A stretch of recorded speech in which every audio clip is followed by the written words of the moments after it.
What I wanted to talk about today was a subject around remote working and how that's going to affect the future of recruitment, globally, around the world. I started off by trying to find an authority on this subject, trying to find someone or a group of people who had the definitive sort of statistics around it, and so that I could ask them and sort of use their sort of data and their information and bring that to you guys.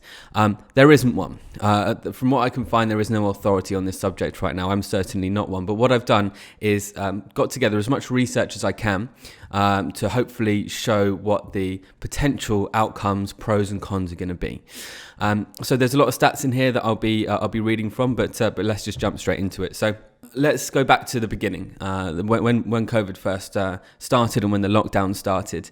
I was amazed really at how companies managed to pivot so quickly. How some companies managed to pivot so quickly to a work from home model. Some managed to do it within hours, a day, managed to pivot to this working from home lockdown model. It was amazing to me for a couple of reasons. The first one being, there were some companies that have categorically said it's an absolute impossibility that we can have you working from home, whatever that role is, whatever that sort of desk or office job is, or whatever the role is. There's no way that you could work from home. Now that seems that's not been the case. Now I'm not saying that it wasn't difficult for some companies and the transition isn't still hard, but I think what we really should look at here is the context as to why the office was where everyone was based in the first instance. So there's a really interesting history behind that I'd like to set the groundwork for the rest of this talk on. So the idea of a 9-to-5 office was based really more on tradition than it was on efficiency or employee well-being. So like I said, to set the context, let's talk about that. I've got some stats here I'm going to quote. So the 8-hour in-office workday, has some very old and interesting beginnings. Robert Owens, back in 1817, came up with the expression 8 hours labour, 8 hours recreation, 8 hours rest. He was a Welsh Labour leader, but the idea didn't really stick or take hold until 1926, when Henry Ford mandated the 40-hour 5-day work week. Now, look, he did that for obvious reasons, to boost productivity, to boost profits, like you'd expect. So, but what the point from that is, realistically, the idea of 8 hours in the office was developed for a highly manual labour force, right? That required your physical presence to be there. These days, the only real requirement for that is a good enough Wi-Fi connection, and the ability to join a Zoom call. Not that that's easy sometimes, but the reason why people are in an office has changed, and our ability and the ability to join through digital media, through digital mediums, things like Zoom, things like Google Meet, things like Skype, is so much easier and is so accessible to the majority of people that were working those office hours, that it now seems like we've long passed that point where remote working is not just possible, but it's the better option for a lot of people. But look, don't take my word for it. I do have some stats here. So when we look at the remote working, it's not this sudden thing that's just happened because of COVID, right? There's a study done by the Global Workplace Analytics.com website, and they looked at regular work at home people among the non-self-employed population, and they found that there's been an increase in people working from home of 173% since 2005. So this is pre-COVID. That's 11% faster than the rest of the workforce. So remote work is also an increasingly desirable trait for, this is an important thing for recruiters to understand. Remote work is an increasingly desirable trait an employer can offer, with 57% in this study saying that the option to work remotely is their most preferable employment perk. Their most preferable. So, think about that, 57%.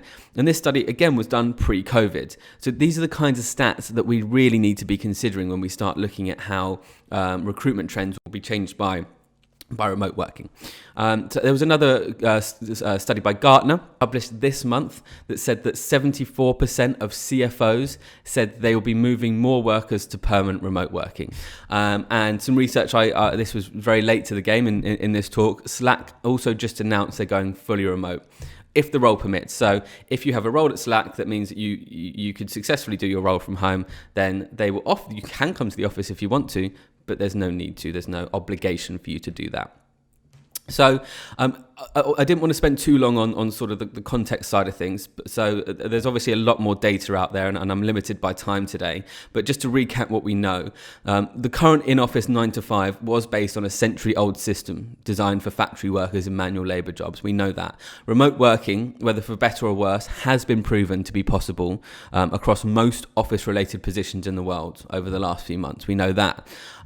Most people would prefer at least some remote working and consider the ability to work from home one of their top reasons for choosing their next position. So that's what we know so far. And with all of those three things combined, the conversations about what are we going to do and are we going to be going to a remote working model, that's a sort of a non-point anymore. We are moving that way. That is the way that things are going to be. So that now we need to look at the different types of remote working and how that's going to affect you guys as recruiters and global recruitment trends. So that's what we'll jump into now. The one thing that came up the most in my research, and the one thing that came up the most when I've been speaking to people on my podcast, for example, was salary. How is salary going to be affected? Now, I've got some great research here to share with you. There's a fantastic article by The Intelligencer that speaks on the subject in reference to Facebook, and I'm quoting here. Mark Zuckerberg says he believes that within 10 years, about half of Facebook's workforce will be working from home permanently. He says the company will adjust pay based on the employee's actual work location. So workers who currently earn the high salaries associated with the high-cost Bay Area may not get to keep them if they move somewhere cheaper. Very, very interesting that he said that. A very interesting model. So Jed Kolko, who's the chief economist at the job listing website Indeed, that we all know, says Facebook's ability to set salaries based on location will be determined by its competitors' preferences and practices. If many other large, prestigious tech firms similarly decide they are prepared to go to a much less office-based culture, and apparently Google is being much more circumspect than Facebook on this subject, for now at least, that could lead to a much more national labour market in the tech industry. So with reduced geographic variation in pay, instead of competing mostly against workers in their local area, workers will compete for jobs all over the country. That makes sense. That's obvious, right? But the question here is, is that going to work? And the interesting point here that I'd like to talk about is if you're going to pay people by their geographical location, there's got to be some pros and cons and some changes that are going to happen there. I think if Facebook sticks to its guns, continuing to pay salaries relevant to that location, then realistically, as a business owner or from a commercial standpoint, aren't you going to be looking for where you can get the same quality talent but for less of a cost? It doesn't make any commercial sense, in my mind at least, to pay £100,000 for a developer in Palo Alto or London or Berlin when you could have two developers of equal talent and quality overall from anywhere else in the world for the same cost. So with regards to pay and how remote working will affect global recruitment trends, I think it's got to be safe to assume that even if companies guarantee to pay the local fair rate by geography for their employees, the likelihood will be that the locality of that workforce will spread across countries and continents and will ultimately drive salaries down. I think that's an inevitability if we do go to a fully remote workforce. The second point I'd like to talk about is talent pools. Now, my background was recruitment. I did recruitment for 10 years. I still do some today. But there was when COVID started and when I sort of went down this looking at remote working journey, all I could keep thinking about was all the times when I was trying to hire some obscure skill that was in an obscure town or a place in the UK that no one had heard of, and there was one person who could do the job and he didn't want to do it or she didn't want to do it, and it just made me think if everyone was remote working, and it was the sort of roles, it was developer roles, and it was roles that now have been seen to be going remote working. If there was that ability back then to have gone across the whole of the UK, the whole of Europe, maybe the whole world, then my talent pool would have gone from one person to potentially 10,000 in the space of a day.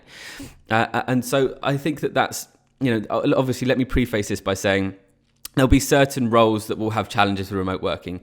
A colleague of mine I spoke to, or acquaintance of mine, I should say, I spoke to, who works in the banking industry, They were talking about how difficult it would be for brokers to get licenses to trade from home and that sort of thing. So there's going to be roles where you do need to have an office, or there's going to have to be law changes around it.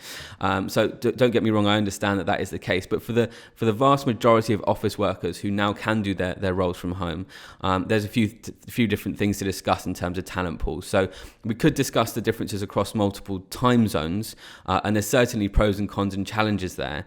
But I think that, again, that's a bit of a non-issue. I used to manage a team in the Philippines and the UK, and the people in the Philippines, they were absolutely fantastic. They would just work UK hours, or they'd work USA hours, and that's a very common thing for them, for people to do over there.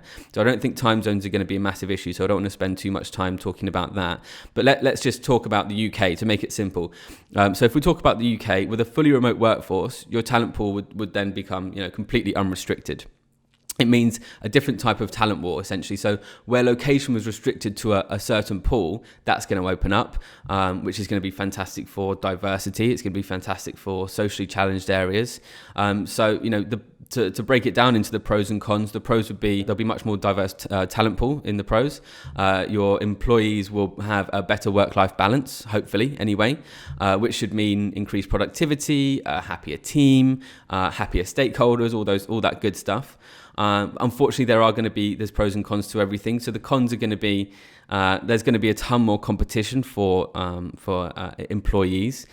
Processes will absolutely need to be streamlined. If you take my example from before, if we're going from a candidate pool of 1 to 10,000, let's be more realistic and say it's 100 to 1,000, for example. That means you're going to have to look at ways of streamlining your process. You're going to have to look at ways of bringing in potentially technology that's going to help you do that. You're going to have to maybe increase the size of your recruitment teams, or find some way to mitigate and deal with that new influx of candidates that are going to be coming through.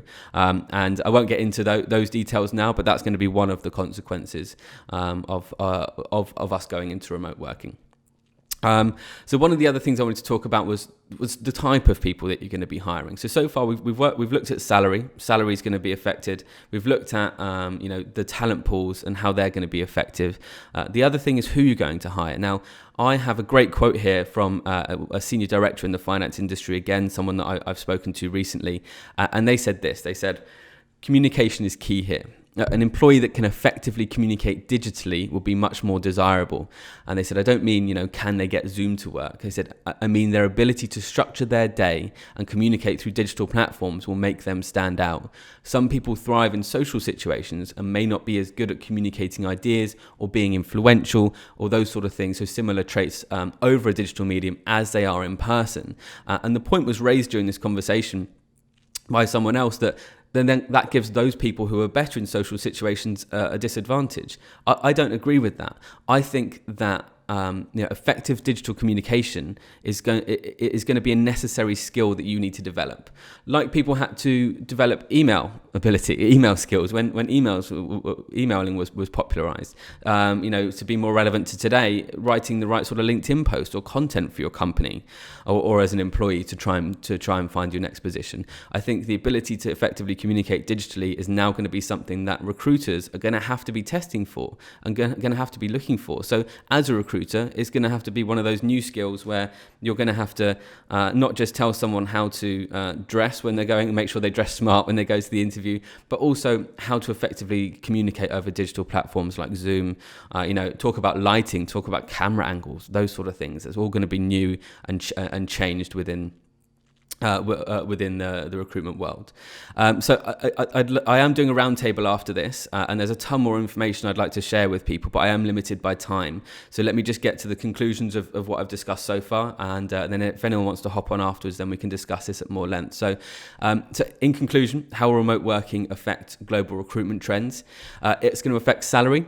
As more companies turn to fully remote workforces, salaries will go down. There was another actually stat from Barclays that the main aspiration for millennials is freedom and flexibility. So if we compound that with the fact that we can now work from home, it's likely going to mean a large population shift, and certainly a geographical talent pool shift, an increase in talent pool size. And it's also going to affect who you hire. So digital communication will be a key asset that will need to be assessed and tested for any remote work. So they're the main three factors that, in my opinion, will be most affected. And the sooner businesses start talking about, these challenges that they're going to have to deal with, the further in front of this sort of mass change they get in recruitment trends, the better off they're going to be. So hopefully that was a informative talk, and I hope you enjoyed it. Like I said, I will be on the roundtable afterwards, and I've got a ton more information I'd love to share. So yeah, I hope you enjoyed it. And my name is Neil Ewington. Thank you very much.